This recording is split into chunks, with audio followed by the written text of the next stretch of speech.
Ayan. And tignan natin kung ano itong mga nakasulat dito. Amang Diyos, tulungan mo po kami, maawa po kayo sa aming bansa. God save the Philippines. Masahol ka sa COVID-19 virus. Ayan. Dito naman, Tambaloslos at Lolong. God save the Philippines. Virus. Marcos, Romualdez, virus. Patasikin sa pwesto. Yun ang vaccine natin. Anti-vaccine. Kasi virus, nakaawa yan. Diba? O diba? Kaawaan ng mga Marcos at Romualdez noong unang araw ang mga alipores nilang nagnakaw sa Kabanang Bayan, nagkaroon ng mga oligarkiyang pinapaboran sa mga negosyo, nagkaroon ng mga maraming bihis loan ang kanyang ama, nagkaroon ng mga pagnakaw na maginto. E ano ngayon nangyari? Di ba sa panahon ngayon, sa hindi, nagtatatlo ng taon ni BBM, nagnakaw din siya ng ginto natin, bininta niya, saan yung pira sa binintang ginto. At nagkaroon din ng mga utang, ang laki-laki na ng utang. Padaan-daan lang yung ABS-CBN, pero di naman yung binabalita yung nangyayari dito, guys. Ni Bongbong Marcos kaysa ating gross national product. Di ba? Mas mataas ang utang ngayon sa Pilipinas. Di ba? Ang bawat bata na pinanganak magkaroon na ng 143,000 pesos na utang bawat isang ipinanganak. Kaya nga, sumigaw tayo na Duterte dahil siya lang ang tanging pag-asa sa ating bayang Pilipinas. Kaya nga, sumigaw tayo ng Duterte dahil nangangamba ngayon, dahil unstable ang presidente, nangangamba tayo ngayon na si Tambaloslos Martin Romualdez ang magiging successor ni Bongbong Marcos dahil si Bongbong Marcos ay unstable na. Kaya nga nagmamadali sila. Baka kung anong mangyari sa presidente, si Sara naman Duterte ang papalit. Ayaw nila dahil mapigilan yung kanilang pagnanakaw sa Kabanang Bayan. Huwag tayong pumayag. Lahat na lang ngayon, ginawa nila na idiin ang Vice Presidente upang madaliin ang pagpalit ni Tambaloslos Martin Romualdez sa Malacanang. Yan ang katotohanan sa lahat. Kahit wala sa rule of law, dinidictate nila ang Vice Presidente. Pero mo, ngayong araw na to, si Bobo Larry Galdon, Bobo, nag-file sa Supreme Court sa disbarment ni Inday Sara, BP Sara. Pero Bobo talaga gago, sinabi pa niya, pag hindi daw ma-disbar ang Vice Presidente, i-impeach niya ang Supreme Court. Bobo, gago! Yan ang sign na isang bobo at gago. Kaya nga disbar, hindi mo alam sinabi mo. Meron pa siyang sinabi. Bobo talaga si Larry Gadon. Pero mo, Supreme Court, sinabihan pa niya na anti-Marcos, bobo, gago. Anong klaseng tao ka? Kaya ka nga Gadon na disbar. Kaya nga na-disbar ka dahil wala kang alam. Ewan ko bakit naging abogado ka. Pero mo, i-impeach daw niya ang Supreme Court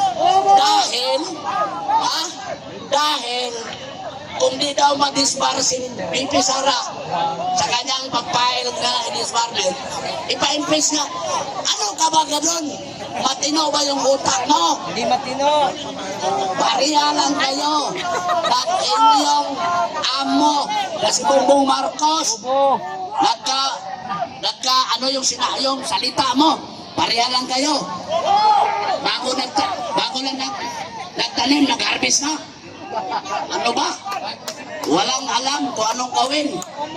Wala na tayong ebidensya pang ipapakita na ang presidente natin baliw. Wala na tayong ebidensya pa.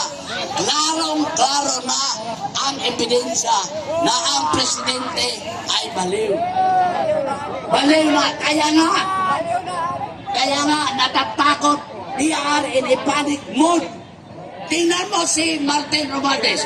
Martin Romualdez now and Lisa Marcos, Lisa Satanas Marcos are in a panic mood. Kahit ano-ano na lang ang kanilang mga ginagawa ngayon.